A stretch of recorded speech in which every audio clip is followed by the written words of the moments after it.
Bom dia, boa tarde e boa noite. Não importa o horário que você está vendo esse vídeo, o importante é que você está vendo esse vídeo. Hoje nós vamos falar sobre um tema que eu acredito que deveria ter sido abordado na nossa matéria sobre formação profissional em computação. Afinal, é formação profissional, onde não falou nada referente à formação do profissional em computação, profissional de TI, carreira, nada disso. Hoje nós vamos bater um papo referente às carreiras, vou explanar algumas coisinhas, alguns itens que eu já conheço, alguns bate-papos que tive com outras pessoas também. Então vamos lá, vamos começar aqui. A área de TI, esses dados, essas informações são do ano passado, de 2020. Ela está em alta. E as 10 principais categorias de TI que estão em alta no mercado é Cloud Computing, Segurança da Informação, IoT, Programação, Desenvolvedor, Inteligência Artificial ou IA ou AI, Business Intelligence ou BI, especialista em dados e Big Data, que é o cientista da informação, projetos e suporte técnico. Vamos falar um pouquinho sobre cada formação, cada profissão e também um pouco das habilidades de cada uma delas.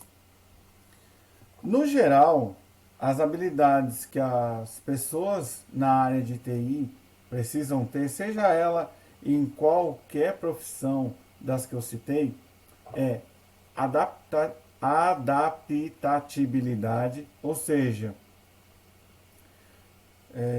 rapidez em adaptação, ou seja, pessoa que se adapta facilmente a qualquer cenário, trabalho em equipe, nem se fale, autodidatismo é o que a gente faz sempre, inclusive já por estar fazendo uma faculdade EAD, você aprende muita coisa sozinho, né? O autodidata nessa questão. Você procura material a mais, você procura vídeos que conseguem esclarecer de uma maneira mais clara, de uma maneira mais sucinta o tema que você está tratando e ter boa comunicação. Você precisa saber lidar com o usuário, você precisa saber lidar com gerência, você precisa saber lidar com outras áreas. Aqui nós temos um gráfico do ano passado, de junho do ano passado, sobre a demanda de empregos na área de TI. Tanto TI que o pessoal fala que não está na empresa, e o TI in-house, que é o TI na empresa. Depois vocês dão uma olhadinha nessa apresentação, nesse gráfico, para vocês detalharem, para vocês observarem melhor. Mas olha só, 420 mil profissionais demandados entre 2018 até 2024. Quer dizer que serão 70 mil profissionais ao ano em 2024. Ou seja, o mercado vai demandar 70 mil profissionais até 2024 por ano. E se não houver mudanças, haverá um déficit de 260 mil profissionais. Só que assim, eu tenho inclusive um artigo que eu fiz, que foi um artigo de defesa da minha pós-graduação, que eu vou deixar o link aqui também, onde muitas empresas elas exigem muito do funcionário, exigem muito conhecimento e às vezes não quer pagar o que o funcionário vale ou o que ela está exigindo. Muitas vezes você vê vagas anunciando estagiários e a empresa exige que o estagiário conheça banco de dados, que o estagiário conheça várias linguagens de programação. Gente, não dá. E você vai pagar para um estagiário algo que você está exigindo de um sênior, de um pleno. Então tem muito essa diferença também. Tem que tomar muito cuidado quando você analisa esse tipo de gráfico, que a pessoa fala, ah, mas não tem profissional. Reportagens que falam, ah, não tem profissional, não tem, tem profissional sem qualificação. Tá, mas que tipo de qualificação que a empresa quer?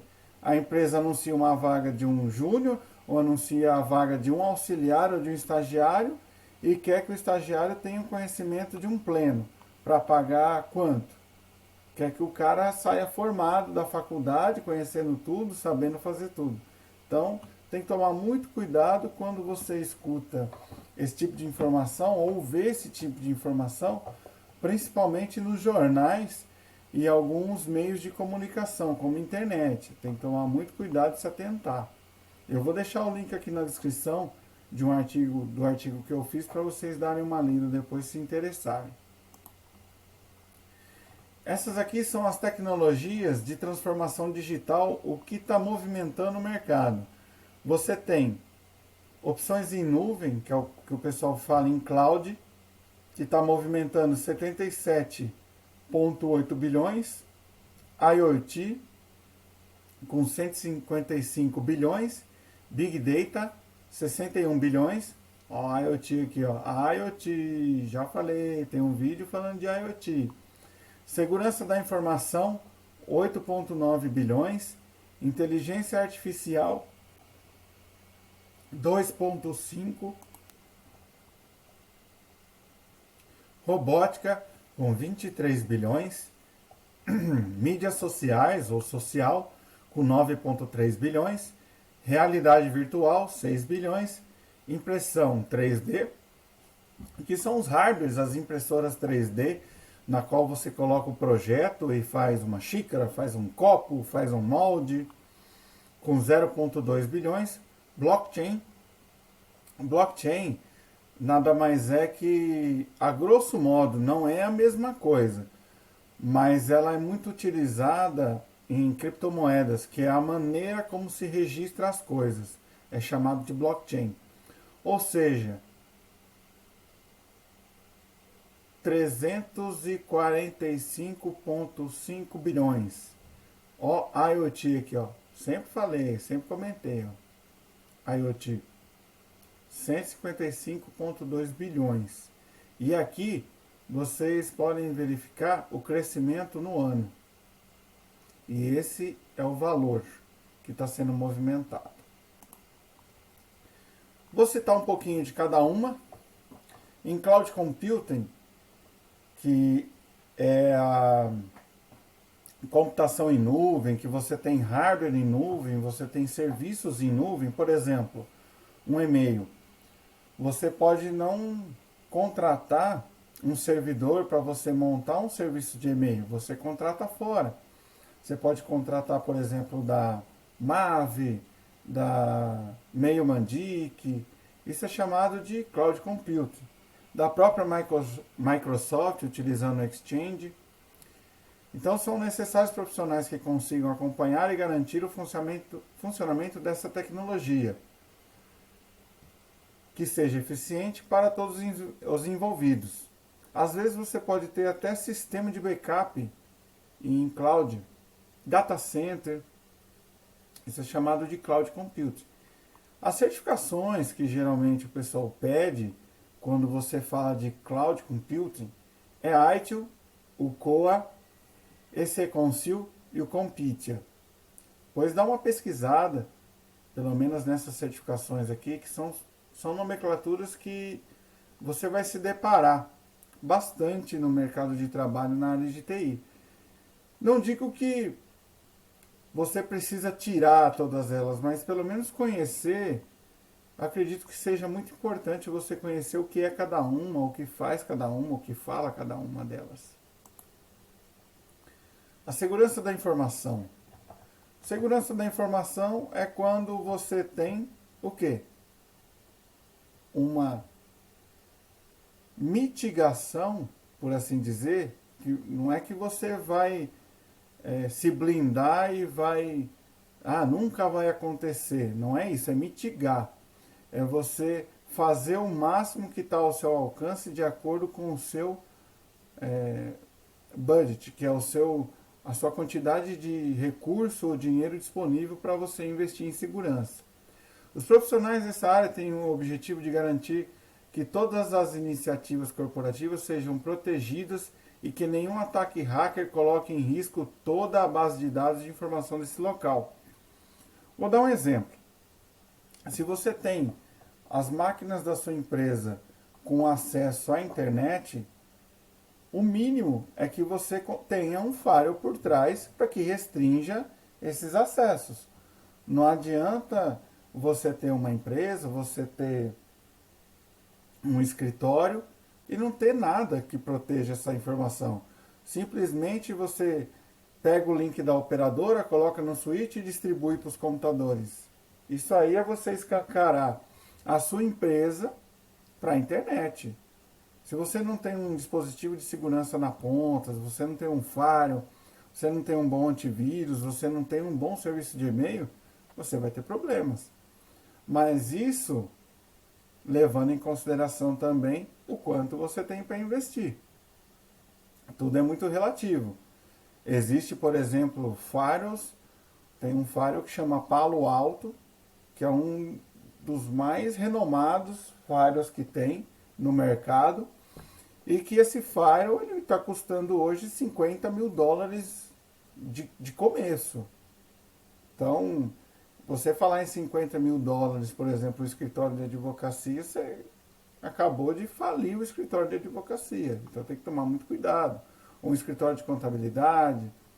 Então, a segurança da informação vai depender também da quantidade de dinheiro ou do budget que você tem para investir. Em sistemas de antivírus. Eu uso antivírus gratuito, o Avast gratuito. É adequado? Depende do seu orçamento. Aprimoramento dessa área de segurança da informação, alguns requisitos que precisam ser aprimorados, que você sempre precisa estar dando uma olhada, são backups. Há uns meses e anos atrás,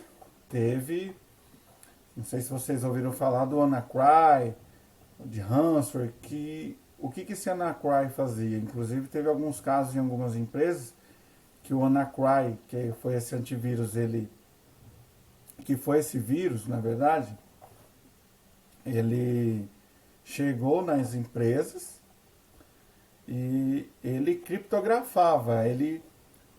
criptografava todos os arquivos e pedia resgate, deixava uma mensagem na tela pedindo resgate. E as pessoas, os gestores, as pessoas de segurança, não tinham backup. Então, o que acontece? Ele fica refém do hacker, do golpista. Porque aquela informação que é crucial para a empresa, ele criptografou. Colocou uma senha ali e só ele sabe a senha. E você tinha que pagar o resgate para que ele conseguisse descriptografar. E se você tem um backup isolado, se você tem um sistema de segurança, você consegue reverter, não precisa pagar esse resgate e segue a vida. Criptografias, ou seja, comunicação criptografada entre e-mails, servidores. Auditorias, sempre fazer auditorias nos sistemas. Sistemas que sejam independentes ou desmilitarizados. Ou seja, que tipo de sistemas independentes? A mesma rede que um visitante chega, faz check-in e acessa pelo celular, uma pessoa de fora, não vai ser a mesma rede que os funcionários, que os colaboradores vão utilizar. Então a gente chama de sistemas independentes, sistemas desmilitarizados. Cadastrar sempre os usuários e senhas. Isso é importante, sempre o usuário ter um cadastro do que ele está fazendo. Usuário e senha para quê? Para que ele possa ser gerar log para que ele possa ser rastreado, vamos assim dizer, para que a informação seja rastreável. Temos também a IoT, que eu já comentei em outros vídeos, inclusive foi tema da matéria da professora, com mais de 7 bilhões de dispositivos conectados atualmente. Os especialistas esperam que esse número aumente para 10 bilhões até em 2020, coisa que já aumentou, e 22 bilhões até 2025. Esse número de 10 bilhões já se concretizou em 2020, tá? Basta você olhar aí para carro que está conectado, sua máquina de lavar, sua TV, sua geladeira, tudo. Hoje, os eletrodomésticos mais modernos, eles possuem IoT. Não é à toa que a IoT nasceu com o desafio de fazer o quê? De conectar uma torradeira comum na internet. Esse foi o desafio. E a pessoa que foi desafiada conseguiu. Na prática, podemos dizer que o IoT está para a cloud computing da mesma forma que o combustível está para o automóvel. Nessa metáfora, a energia produzida pelo combustível, o IoT, move o carro, cloud computing, ou seja, eu tenho os dispositivos de IoT, eles estão fornecendo as informações, fornecendo os dados, por exemplo, um termômetro. Existe um dispositivo de IoT chamado termômetro, que ele é colocado na terra mesmo. Com isso, eu consigo medir a umidade do solo, eu consigo medir o nível de contaminação do solo, consigo medir a qualidade do solo, umidade, temperatura. O que você imaginar com esse dispositivo eu consigo medir. Até condução elétrica do solo. Programação. É importante que o profissional desse setor tenha entendimento a respeito de várias áreas. Algumas, como Cloud Computing e Segurança da Informação, já mencionadas anteriormente, devem necessitar em algum momento da compreensão no assunto. O programador é diferente do desenvolvedor. O programador é quem vai pegar o que o desenvolvedor fez, o que ele planejou e escrever em linguagem de programação. Exemplo, Python, Java, ele que entende a linguagem e escreve o que o desenvolvedor tinha em mente, o que ele colocou no papel. Então eu tenho o desenvolvedor que vai gerar o projeto, que vai desenvolver aquela ideia e vai passar para o programador e falar: programador, olha, eu tenho essa ideia, eu tenho esse projeto, eu preciso que você escreva isso em linguagem de programação Python, em linguagem de programação Java, eu preciso que essa interface seja mobile e assim em diante. E o desenvolvedor, como eu falei, é o cara que tem a ideia. Ele tem a solução do problema. Ele que vai projetar o que o cliente quer. Olha a principal diferença do desenvolvedor do programador. Um programador é alguém que escreve programas. O desenvolvedor é alguém que tem uma ideia, que desenvolve a ideia ou a solução. Exemplo, eu tenho um problema que eu preciso fazer o cálculo de FGTS e o cálculo de FGTS dos meus colaboradores e o cálculo dos colaboradores que pagam pensão. Então esse é o meu problema. Eu não tenho um sistema que faça isso. Esse é o meu problema. Então o desenvolvedor, ele coleta essa informação. Ah, mas como que você precisa? Como que você quer? Você quer ter acesso ao celular? Você quer ter acesso na internet? Você quer em cloud? Você quer instalar no seu computador?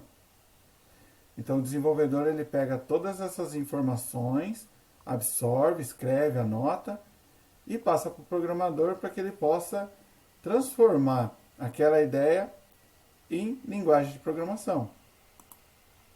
Inteligência artificial. Um exemplo claro, o nosso grupo de Telegram, onde tem chatbot. Outro exemplo, a Vivo, que tem uma inteligência artificial chamada Aura, que você abre o seu aplicativo, você fala o que você quer e ela te dá a resposta com base no conhecimento neutral. Que o conhecimento neutral é a linguagem neutra, linguagem nossa. O Google utiliza uma linguagem neutral. Inteligência artificial. Quando você pega seu celular que tem Android, você fala, ok, Google, ele já sai analisando, observando. Aquilo é um gatilho para disparar a inteligência artificial do Google. Business Intelligence, ou BI, trabalho de fazer um tratamento dos dados para que eles sejam disponibilizados com fácil leitura e entender sobre o mercado em que a empresa está inserida. É um pouquinho diferente do que eu vou falar do cientista de dados. É a pessoa que vai pegar a informação e transformar aquilo em gráfico, transformar aquilo em informação mais fácil de leitura para tomada de decisão. Tem muitos softwares que fazem isso, inclusive um dos softwares que é gratuito para fazer esse tipo de análise da Microsoft é o Power BI. Inclusive ele é gratuito para fazer download, para baixar, para usar. O especialista em Big Data, que nada mais é do que o BI, só que a pessoa com conhecimento estatístico, matemático, ele vai analisar aquela informação de uma maneira mais profunda. Ele tem que ter um know-how mais aprofundado em estatística e matemática para gerar a informação de maneira adequada, para analisar na tomada de decisão e, às vezes, na maioria dos casos, prever o futuro. Esse é o especialista em Big Data. O gerente de projetos é a pessoa responsável que vai auxiliar na construção e maturação do projeto. É o concentrador, é quem vai fazer a interface entre a equipe e o patrocinador. O patrocinador que geralmente é o diretor da empresa, o gerente ou mesmo o cliente na qual a equipe está trabalhando. Esse é o gerente de projetos, é o que vai gerenciar a equipe, é o que vai solicitar budget, solicitar dinheiro para que possa colocar nesse projeto. E tem a área de suporte, que a área de suporte ela foi muito desmistificada, porque a área de suporte ela visa otimizar processos agora, e não só apagar incêndio. Ninguém quer mais apagar incêndio. Empresa nenhuma quer equipe de suporte apagando incêndio só. Ela quer que otimize o processo de uma organização. Não quer simplesmente, internet parou, vai lá e resolve. É o cara que resolve as coisas. Não, isso não. Quer que otimiza, quer que melhora. Conhece quais são os processos que precisam ser reavaliados e desenvolvidos para alcançar desempenhos melhores na própria empresa. Então, esse é o objetivo do suporte técnico. Tirando o meu antivírus que encheu um pouco o saco, espero que vocês tenham entendido, espero que vocês tenham gostado, espero que tenha sido de grande valia para vocês aí essa apresentação. Um grande abraço para vocês, tudo de bom e até a próxima.